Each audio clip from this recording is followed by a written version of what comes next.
Мұқаңның ой өрісінің кеңдігі исламға байланысты жалпы біздің ұлттық құндылықтарымызға, салт дәстүрлерімізге байланысты мәселелерді жетік білуі, ол кісінің әңгімесі негізінен ешкімнің намысына, ешкімге тура былай істеу керек деген нұсқаусыз, ол қалай болу керек сол жөнінде түсінік айтатын.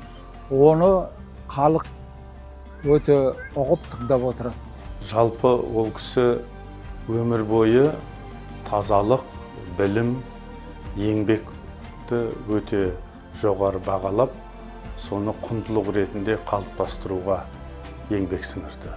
Әрине оған қоса ол кісі дін исламды насихаттап, сол тоталитарлық жүйенің өзінде де шамасы келгенше өзінің білгенін елге үйретіп, көптеген адамдардың салауатты өмір жолына түсуіне, көптеген адамдардың ізгілік жолына, имандылық жолына түсуіне ықпал жасады. Мұқаң осы Жезқазған қаласы өсіп келе жатқан уақытта Қарсақбайдан көшіп келіп, біздің насихат бөліміне келіп, бұл енді Жезқазғанның келешегі бар, Сәтбаев айтып кеткен, бұл кезде мешіт ашылу керек, түбі мешіт салдат бұл жерде деген әңгіме айтты. Заңы бойынша сол 70-ші жылдардың соңындағы мешіт ашу үшін 100 адамнан тұратын мұсылмандардың ұйымын тіркеу керек болды.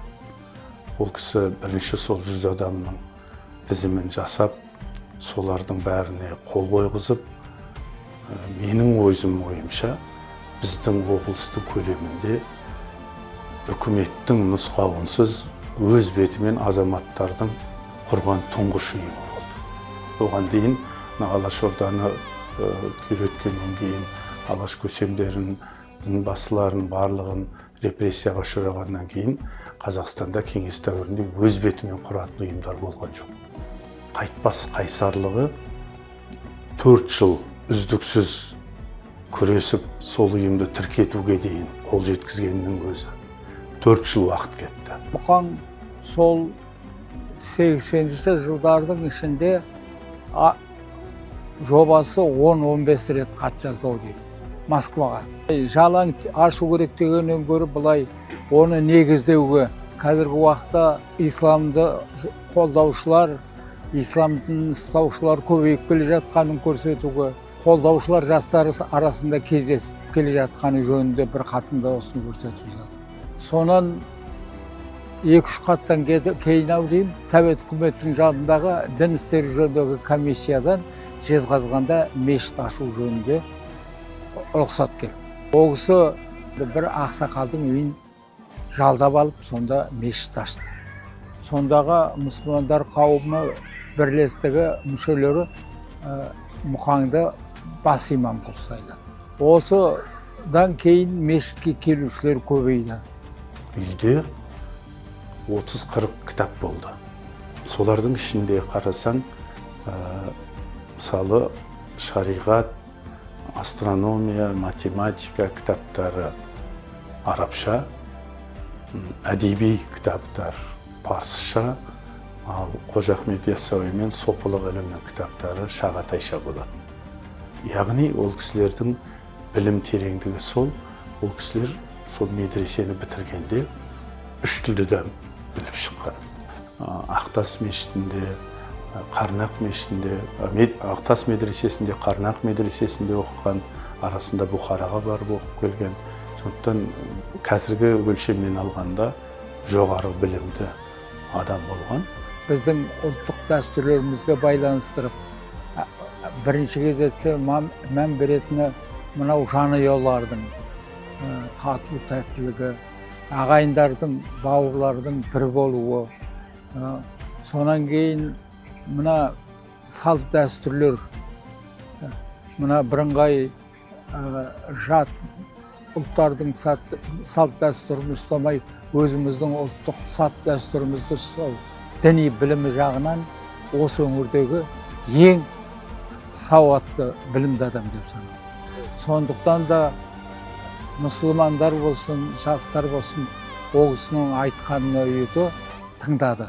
Ол кісілер жаңағы айтқандай тек діни насихатпен емес, сонымен қатар қазақтың ескі қисаларын жақсы білетін, қазақтың белгілі ақындарының өлеңдерін жақсы білетін, біздің әдет ғұрпымызды жақсы білетін, және бір үлкен еңбегі ол кісілердің дін ислам мен қазақтың дәстүрін және білімге ұмтылумен еңбектің құндылығын ұштастырып өне бойы уағызында осыны айтатын. Мұқан исламның адамның өсіп өнуі, білім алу үшін, жақсы өмір сүру үшін және игілікке еңбек ету үшін, мемлекетімізді дамыту үшін, бауырластықты дамыту үшін исламның үлкен маңызы мен рөл жөнінде жұртқа түсініктер жүргізді. Соның нәтижесінде мешіт қатысушылар көбейіп, сол 90-шы жылдардың басында деймін, Ахмет Ишан мешіт салды. Ұлытау өңірінің аймағының Жезқазған, Сәтбаев, қазіргі Қарсақбай, Жезді, Ұлытау, осы аймақтағы барлық халықтың рухани ізденіс жолына түсіп, тәуелсіздікке белгілі бір дайындықпен келуіне үлкен еңбегі болды деп есептеймін. Қазір Құдайға шүкір Қазақстанда мешіттер бар. Осындай ахуалға жеткенімізді көргенде кейде іштей ойлаймын, шіркін осыны әкеміз көргенде қойды.